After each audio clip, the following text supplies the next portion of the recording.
salue tous, bien-aimés dans le Seigneur, et j'ai béni notre Dieu pour cette opportunité de pouvoir encore partager sa parole ensemble avec vous.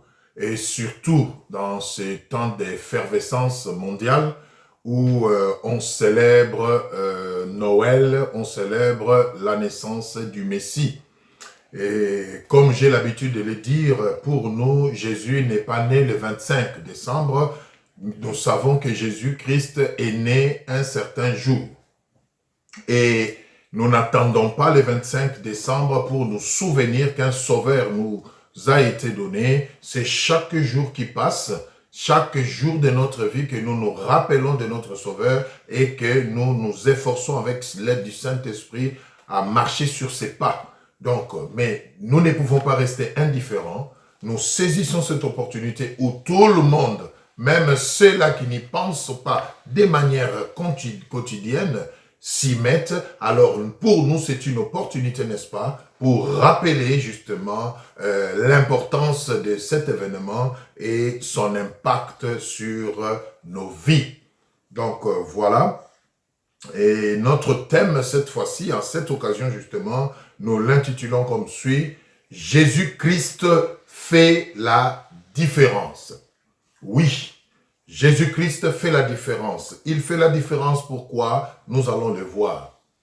Mais nous voulons aussi insister sur une chose, c'est que Noël, comme le monde le célèbre, la naissance de Jésus, hein, au-delà des fêtes, au-delà des repas dans la famille, au-delà du partage qu'on fait autour d'une table bien garnie, selon les cultures, il y a même des repas appropriés pour cet événement. Ce n'est pas mal, mais au-delà de toutes ces choses, nous devons saisir la portée même de cet événement, c'est-à-dire la naissance du Sauveur. Dieu a décidé de se faire homme pour venir dans ce monde et sauver l'humanité. C'est ce qui est beaucoup plus important. Alors, nous voulons voir, donc comme notre thème le dit, Jésus-Christ fait la différence. Il fait la différence en quoi?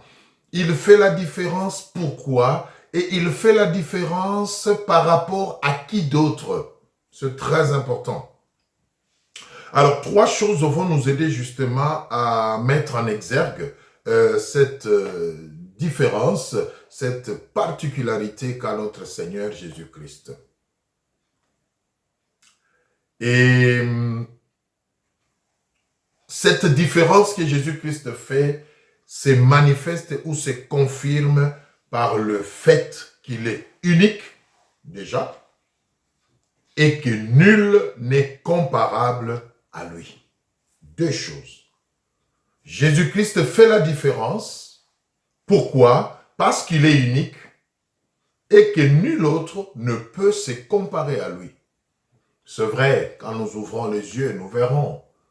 Il y a des tendances, il y a des doctrines, il y a même des personnages qui se sont permis de se comparer à lui en ce qui concerne les domaines spirituels. Il y en a qui se sont aussi appelés leaders spirituels. Il y en a qui se sont aussi appelés le chemin. Il y en a aussi qui se sont appelés, je ne sais pas moi, conducteurs spirituels, c'est-à-dire la voie par laquelle il faut passer pour atteindre Dieu. Mais nous voulons rapidement, à cette occasion, voir que au fond, ce ne sont que des illusions, au fond, ce ne sont que des choses qui ne peuvent pas s'expliquer parce que Jésus-Christ, au fond, est unique et il y a des choses qui le caractérisent que personne d'autre, parmi tous ceux-là qui prétendent être aussi d'une manière ou d'une autre de chemin pour amener à Dieu, personne d'autre, je le dis, n'a pu réunir ces caractéristiques.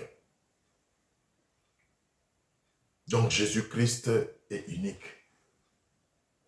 De par même sa mission, comme nous allons voir, il est venu sur la terre avec une mission précise. Et il s'est fait homme, il s'est fait humain pour accomplir cette mission, mais tout en prenant soin de rester divin. Ah, c'est formidable. Il s'est fait homme sur cette terre, à 100% sur cette terre, Jésus-Christ était homme. Mais la parole nous dit qu'il était aussi au même moment à 100% Dieu, c'est-à-dire divin. Et nous allons l'éprouver. Et j'aime sa stratégie, passez-moi l'expression, il s'est arrangé justement pour que tout en se faisant homme sur la terre, qu'il se démarque des hommes.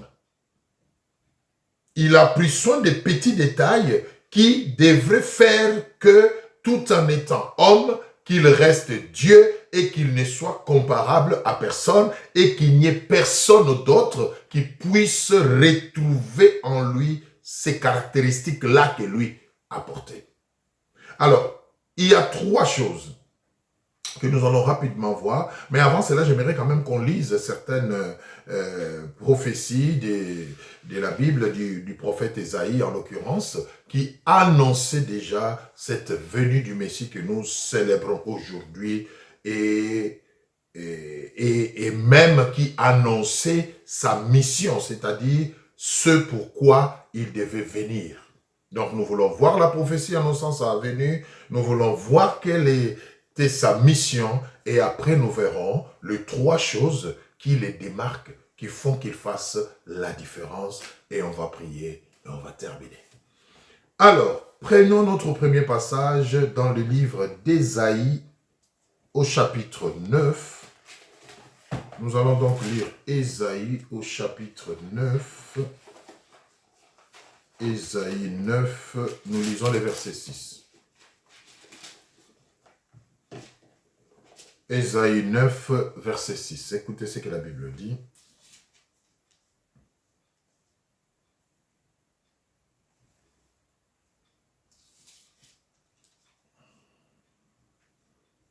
Je disais donc Ésaïe 9.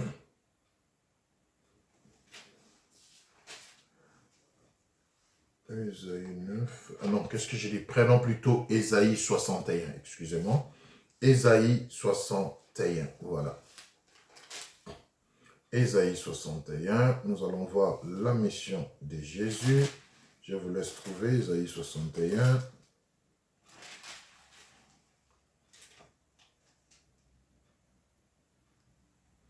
Ésaïe 61. Qu'est-ce que la parole de Dieu nous dit?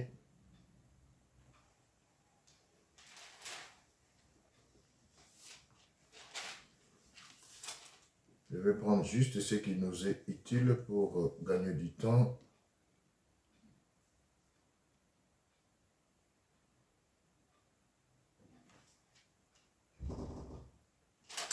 Allez, Ésaïe 69. J'espère que vous avez trouvé aussi. Nous lisons donc. Oh, c'est merveilleux la parole de Dieu. L'Esprit du Seigneur, l'Éternel, est sur moi, car l'Éternel m'a oint pour porter des bonnes nouvelles aux malheureux. Il m'a envoyé pour guérir ceux qui ont le cœur brisé,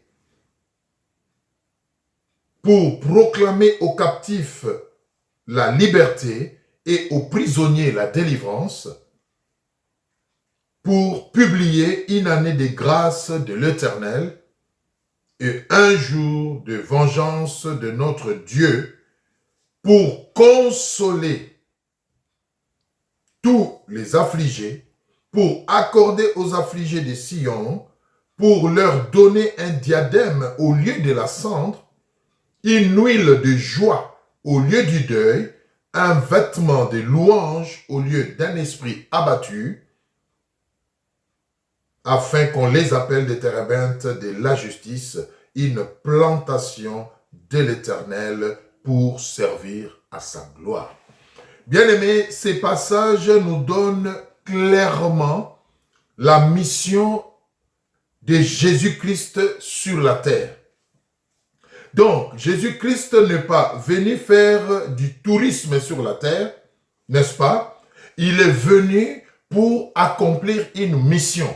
Et cette mission vient de nous être décrite dans ces passages que je viens de lire. Il est venu comme un envoyé de Dieu. Il est venu comme Dieu dans la chair pour consoler les affligés, les cœurs brisés, proclamer la délivrance, donner la vie.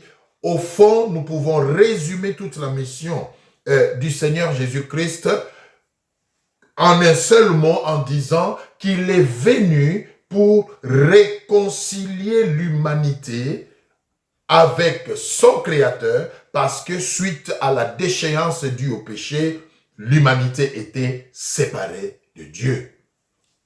Voilà ce que nous devons avoir présent en l'esprit quand nous parlons de Noël. Au-delà des manger, au-delà de toute autre chose, ayons présent dans l'esprit que Noël, s'il faut l'appeler ainsi comme tout le monde l'appelle, c'est-à-dire l'arrivée du Messie sur la terre, avait une portée beaucoup plus spirituelle pour réconcilier, remettre l'homme dans ses droits, réhabiliter l'homme dans ses droits, tel qu'il avait été créé au commencement avant la déchéance. Ramener l'homme à son Créateur. C'est très important. Et si nous prenons finalement Ésaïe 9, 6, dans d'autres versions c'est 9, 5, Ésaïe 9, 6, la Bible dit, « Car un enfant nous est né, un fils nous est donné. » Écoutez. « Et la domination reposera sur son épaule. On l'appellera admirable, conseiller, Dieu puissant, Père éternel, prince de la paix. » Oui. On l'appellera admirable, conseiller, Dieu puissant. Donc, bien aimé, ici j'ouvre une parenthèse. Je ne vais pas en faire une polémique, mais c'est la parole de Dieu qui le dit, bien aimé. Vous qui dites que Jésus n'est pas Dieu, écoutez, Jésus-Christ était 100% homme, 100% Dieu. Il est Dieu. La parole, ici, il n'était même pas encore venu. Mais on annonce son arrivée. Et on dit, on l'appellera admirable, conseiller, Dieu puissant. Jésus-Christ est Dieu. Il y en a qui avancent d'autres arguments en disant, mais s'il était Dieu, pourquoi il est fils? Et pourquoi quand il priait, il disait, mon Père, alors il s'adressait à qui? Bien aimé, il s'adressait à lui-même parce qu'il a la capacité d'être partout et de faire tout ce qu'il veut dans sa souveraineté. La preuve, on nous dit ici, il s'appellera admirable, conseiller, Dieu puissant, Père éternel. Donc même quand Jésus sur terre, homme, priait en disant mon Père, au fait, il s'adressait à lui-même. Mais l'idée derrière, c'était quoi? C'était de nous laisser un modèle. C'était pour nous montrer qu'en étant sur la terre, en étant homme, nous avons un Père au ciel et que nous pouvons crier à ce Père. C'est pourquoi il s'est mis dans ce rôle pour nous montrer l'exemple. Ce n'est pas ça l'objet de notre enseignement d'aujourd'hui. Nous fermons la parenthèse. Prince de la paix. Donc voilà un peu l'annonce de sa venue et la mission dans Ésaïe 61 que je viens de lire que Jésus-Christ est venu faire sur la terre. Mais je reviens sur quelque chose que nous venons de dire, il est unique et nul autre n'est comparable à lui. Alors voyons, on va déterminer qu'est-ce qui fait de Jésus unique, qu'est-ce qui fait de lui qu'il soit incomparable et que nul autre ne puisse être comme lui. Trois choses. La première chose, bien-aimés, nous allons voir ça toujours dans la Bible. Faites-moi confiance, on ne va pas sortir de la parole de Dieu.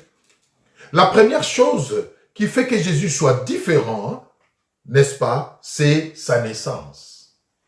Ah, sa naissance. La deuxième chose, nous allons décortiquer ça. La deuxième chose qui fait que Jésus soit différent des autres, c'est sa mort et sa résurrection. Et enfin, la troisième chose qui fait que Jésus soit différent, c'est son retour. Oui, Jésus-Christ reviendra. Il est venu, aujourd'hui nous célébrons le jour où il était venu, mais sachons qu'il y a un jour aussi où il reviendra. Alors voyons rapidement dans les petits détails ces trois grandes choses qui font de Jésus, qui font la différence avec Jésus. Commençons par sa naissance. Luc 1, 26 à 35. Luc 1, 26 à 35. Le texte est tellement limpide qu'on ne fera pas trop de commentaires. Luc 1, 26 à 35. La Bible dit ceci, écoutez. Luc 1, 26 à 35. Au 6e mois, l'ange Gabriel fut envoyé par Dieu dans une ville de Galilée, appelée Nazareth, auprès d'une vierge fiancée à un homme de la maison de David nommé Joseph. Le nom de la vierge était Marie. L'ange entra chez elle et dit, « Je te salue, toi à qui une grâce a été faite. Le Seigneur est avec toi. » Troublé par cette parole, Marie s'est demandé ce que pouvait signifier une telle salutation. L'ange lui dit, « Ne crains point, Marie, car tu as trouvé grâce devant Dieu, et voici tu deviendras enceinte, et tu enfanteras un fils, et tu lui donneras le nom de Jésus. Il sera grand, et sera appelé Fils du Très-Haut. Et le Seigneur Dieu lui donnera le trône de David, son père. David, son père, dans la chair. Parce que quand Dieu devait se faire homme, il devait venir comme tout homme. Donc, dans une famille, avoir une lignée. Et Dieu, dans sa souveraineté, a choisi la lignée de David. Il régnera sur la maison de Jacob éternellement, et son règne n'aura point de fin. Marie dit à l'ange, c'est ce qui nous intéresse ici, et ce qui fait la différence avec Jésus. Écoutez bien aimé.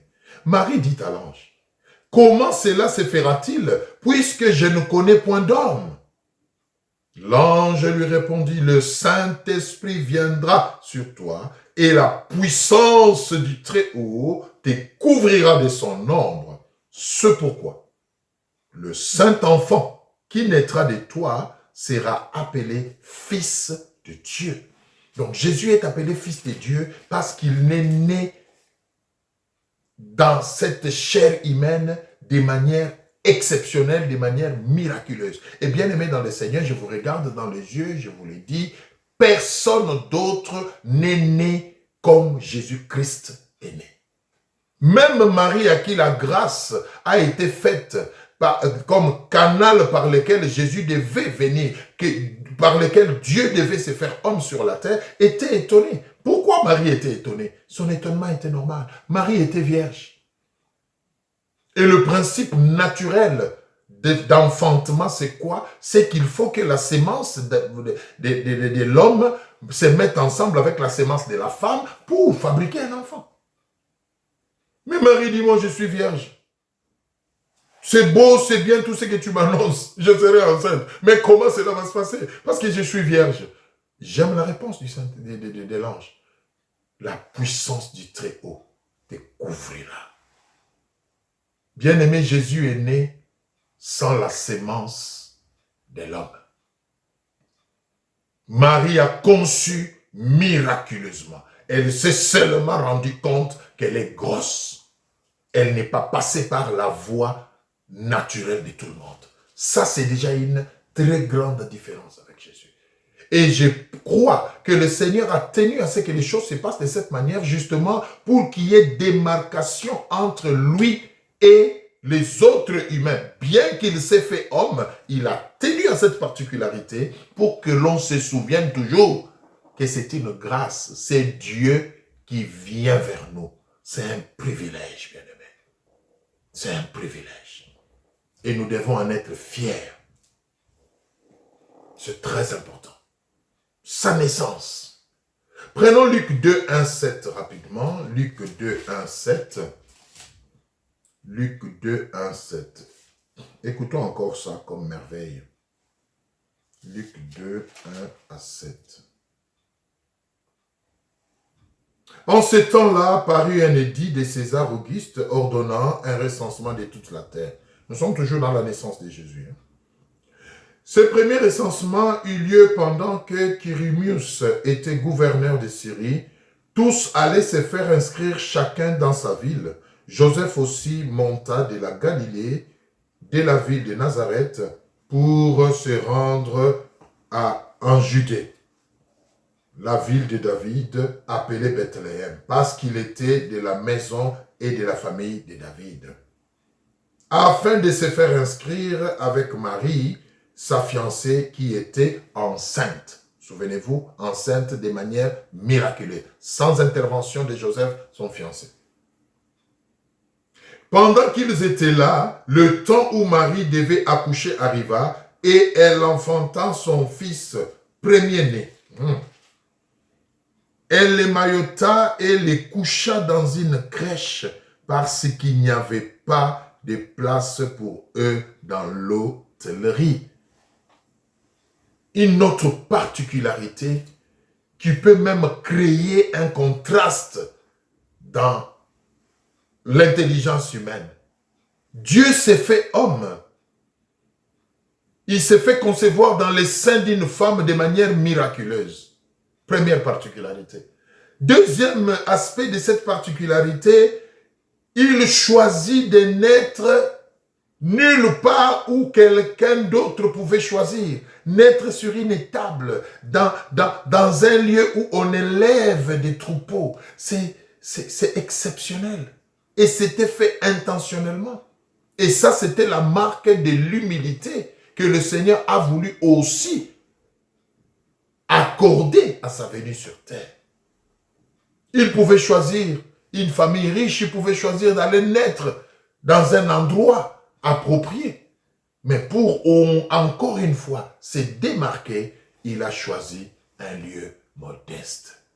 Bien-aimé, Jésus-Christ fait la différence. Nul n'est comme lui. Ça, c'est par rapport à sa naissance. Évoluons. Voyons rapidement maintenant par rapport à sa mort et à sa résurrection. Par rapport à sa mort et à sa résurrection, nous restons toujours dans l'évangile de Luc. Nous prenons Luc 23 et nous allons lire du 32e verset au 48e. Luc 23,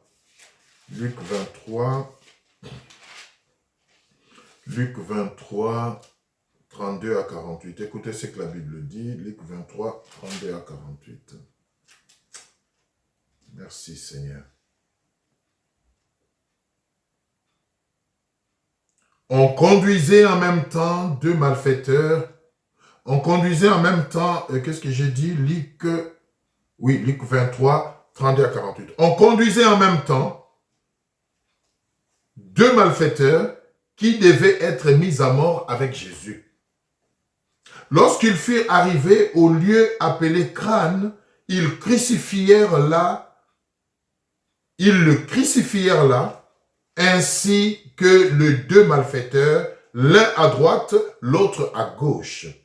Jésus dit, Père, pardonne-leur, car ils ne savent ce qu'ils font. Ils se partagèrent ses vêtements en tirant au sort. Le peuple se tenait là et regardait. Le magistrat s'est moqué de Jésus, disant, il a sauvé les autres, qu'il se sauve lui-même, s'il est le Christ, l'élu de Dieu. Les soldats aussi se moquaient de lui, s'approchant et lui présenta du vinaigre. Alléluia. Il disait, si tu es le roi des Juifs, sauve-toi toi-même. Il y avait au-dessus de lui cette inscription, celui-ci est le roi des Juifs. L'un des malfaiteurs crucifié l'injuriait, disant, n'es-tu pas le Christ? Sauve-toi toi-même et sauve-nous. Mais l'autre le reprenait et disait, ne crains-tu pas Dieu? Écoutez, un malfaiteur en train de mourir pour ses péchés, mais par révélation, reconnaît que Jésus-Christ était Dieu, même dans cet état-là de faiblesse dans lequel il s'était volontairement laissé. Parce que souvenez-vous toujours, on n'a pas arraché à Jésus sa vie, il l'a offerte pour l'humanité. Et ce qui est marquant ici, le second voleur fait les reproches à l'autre et dit, ne crains-tu pas Dieu? Toi qui subis la même condamnation. Pour nous, c'est juste, car nous recevons ce qu'ont mérité nos crimes. Mais celui-ci n'a rien fait de mal. Et il dit à Jésus, souviens-toi de moi quand tu viendras dans ton règne? Jésus lui répondit, je te le dis, en vérité, aujourd'hui, tu seras avec moi dans le paradis. 44. Il était déjà environ la 6e heure et il y eut des ténèbres sur toute la terre jusqu'à la 9e heure. Le soleil s'obscurcit et le voile du temple se déchira par le milieu. Jésus s'écria d'une voix forte, « Père, je remets mon esprit entre tes mains. » Et en disant ces paroles, il expira. Le centenier, voyant ce qui était arrivé, glorifia Dieu et dit, « Certainement, cet homme était juste. » Et tous ceux qui assistaient en foule à ces spectacles, après avoir vu ce qui y était arrivé, s'en retournèrent, se frappant la poitrine. Bien aimé, pourquoi nous avons lu ces passages? C'est juste pour faire voir que même la mort de Jésus était exceptionnelle. Et personne d'autre n'est mort comme ça. Même tous ces gourous spirituels, tous ceux qui prétendent être des leaders spirituels, personne n'est mort comme Jésus est mort. La Bible dit en plein midi, le soleil s'obscurcit. Il y a eu des événements extraordinaires, des tremblements de terre, parce que, au fait, Dieu dans la chair était en train d'expirer. Je ne connais personne qui est mort comme ça. Et même ceux qui l'ont crucifié, alléluia, ont reconnu par rapport à tout ce qui s'était passé, non, cet homme n'était pas comme tous les autres qu'on a eu l'habitude de tuer. Ces gens-là avaient l'habitude de crucifier. C'était une culture, les Romains crucifiaient tous les malfaiteurs. Mais ce jour-là, parce qu'il s'agissait de quelqu'un au fond qui n'était pas un malfaiteur, mais qui était un bienfaiteur, qui voulait prendre, qui a pris la place de l'homme, de l'humanité, pour porter les châtiments qui revenaient à l'humanité, sa mort a été exceptionnelle. Et même ce bourreau se sont rendus compte. On vient de nous dire, les centeniers disent, c'est vrai que cet homme qu'on vient de crucifier était juste. Oui, bien-aimé, Jésus-Christ fait la différence. Il n'est pas comme toute autre personne. Il est le seul. Voilà pourquoi il pouvait le dire lui-même de son vivant. Je suis le chemin, la vérité et la vie. Ça, c'est sa mort qui s'accompagne des choses extraordinaires. Mais lisons aussi un passage pour voir sa résurrection.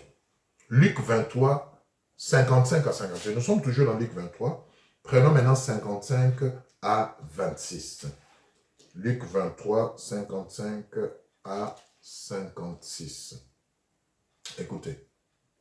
Les femmes qui étaient venues de la Galilée avec Jésus accompagnées de Joseph, vers le sépulcre. Attendez, oui, j'ai dit 23, 55 à 36. Allez, c'est ça. Les femmes qui étaient venues de la Galilée avec Jésus accompagnèrent Joseph, virent le sépulcre et la manière dont le corps de Jésus y fut déposé. Et s'en alla, et s'en étant retournées, elles préparèrent des aromates et des parfums, puis elles se reposèrent le jour du sabbat selon la loi. Luc 24, 1 à 10, la résurrection maintenant. Donc là, tout le monde a vu comment on a enseveli Jésus. Après que l'humanité ait connu des événements extraordinaires quand il a rendu l'âme. On l'a mis dans la tombe. Mais écoutez ce qui s'est passé. Luc 24, 1 à 10. Oh, c'est merveilleux.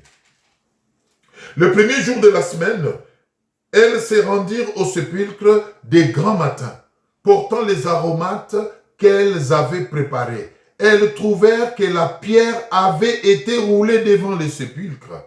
Et étant entrées, elles ne trouvèrent pas le corps du Seigneur Jésus.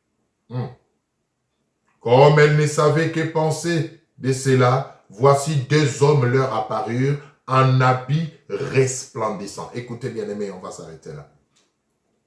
Saisis de frayeur, elles baissèrent le visage contre terre. Mais il leur dit, pourquoi cherchez-vous parmi les morts celui qui est vivant? Il n'est point ici, mais il est ressuscité. Alléluia. Souvenez-vous de quelle manière il vous a parlé lorsqu'il était encore en Galilée et qu'il disait, il faut que le Fils de l'homme soit livré entre les mains des pécheurs, qu'il soit crucifié et qu'il ressuscite le troisième jour. On peut s'arrêter là. Bien-aimés, je n'en connais pas d'autres qui soient morts et ressuscités le troisième jour. Il n'y en a pas. Il n'y en a pas. Et avec un peu de honnêteté, on reconnaîtra que Jésus-Christ fait la différence. Il est le seul qui a été crucifié, enseveli et qui est sorti du tombeau. Et qui est vivant jusqu'aujourd'hui. Et comment nous savons qu'il est vivant aujourd'hui? Parce que quand nous invoquons son nom, nous voyons les effets. Bien-aimé, Jésus-Christ fait la différence. Oh, il fait la différence. Et enfin, pour clore ce partage, son retour. Tous ceux qui prétendent être des leaders spirituels, il y a même des religions qui les suivent, qui sont fondées sur leur doctrine. Mais depuis qu'ils sont partis, ils ne sont pas ressuscités. Et nous n'avons aucune espérance qu'ils vont rentrer un jour. Mais Jésus-Christ, né miraculeusement, mort miraculeusement, enseveli, ressuscité le troisième jour, va revenir. Donc, nous qui croyons en lui, nous avons une espérance. Et c'est ça Noël. Nous devons aussi profiter de cette occasion pour réaliser que nous ne vivons pas sur cette terre sans espérance. Nous sommes des pèlerins. Nous sommes en train de passer. Nous attendons le retour de ce Sauveur qui nous a libérés de la mort, qui nous a libérés du péché, qui nous a libérés de l'éternité en enfer, qui va revenir afin que finalement nous puissions passer l'éternité avec lui. Bien aimé, ça c'est la bonne nouvelle qui devait vraiment nous réjouir en cette occasion. Pas seulement le beau morceau de viande ou la bonne pièce, je ne sais pas moi, de quel gâteau que vous êtes en train de savourer. Allez au-delà de ces choses. Considérez le bienfait spirituel aussi. Jean 14, 2 à 3. Jésus-Christ encore vivant, il promet qu'il va mourir, il va ressusciter et qu'il va rentrer. Écoutez. Oh, c'est merveilleux. C'est merveilleux. On termine par là. Jean 14. Gloire au Seigneur. Alors, Jean 14, 2 à 3. Écoutez ce que la Bible dit.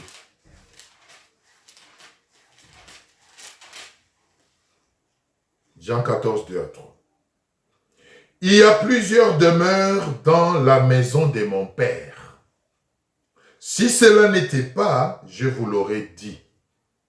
Je veux vous préparer une place. Et lorsque je m'en serai allé et que je vous aurai préparé une place, je reviendrai et je vous prendrai avec moi afin que là où je suis, vous y soyez aussi. Vous savez où je vais et vous en savez le chemin. Bien-aimés, Jésus-Christ n'est pas seulement né miraculeusement, n'est pas seulement mort miraculeusement, il n'est pas seulement ressuscité, il n'est pas seulement monté, comme nous allons le voir tout à l'heure, mais il va aussi revenir. Donc Noël, c'est aussi une occasion de se souvenir que nous avons été sauvés, oui, mais que notre Maître reviendra nous chercher. Et dans quel état devra-t-il nous trouver? Ça doit être aussi une partie intégrante de votre célébration de Noël. Pas seulement la bonne bouffe et la bonne boisson, j'insiste. Considérez aussi les aspects spirituels. Là où il y a à corriger, corrigez. Là où il y a à s'améliorer, prenez la décision de vous améliorer. C'est aussi ça, Noël. C'est aussi ça, Noël. Et enfin, acte 1, 9, 11. Acte 1, 9, 11. Écoutez ce que la Bible dit. Acte 1, 9 à 11. Oh, c'est merveilleux. Maintenant, nous allons voir quand il est ressuscité, qu'est-ce qu'il a promis. Écoutez. Oh, c'est beau ça.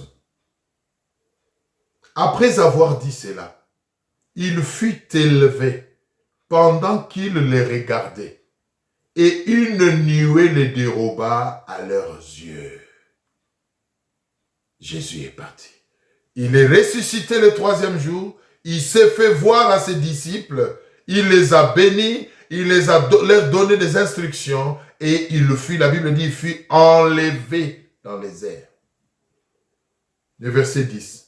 Et comme ils avaient les regards fixés vers le ciel pendant qu'ils s'en allaient, écoutez, voici deux hommes vêtus de blanc, les deux hommes vêtus de blanc qui étaient dans la tombe pour annoncer qu'il est ressuscité. Ils reviennent ici pour annoncer qu'il reviendra.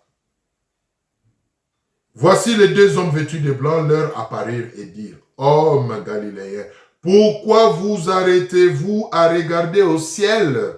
Écoutez, c'est Jésus qui a été enlevé au ciel du milieu de vous, viendra de la même manière que vous l'avez vu allant au ciel. Nous terminons par là, bien-aimés.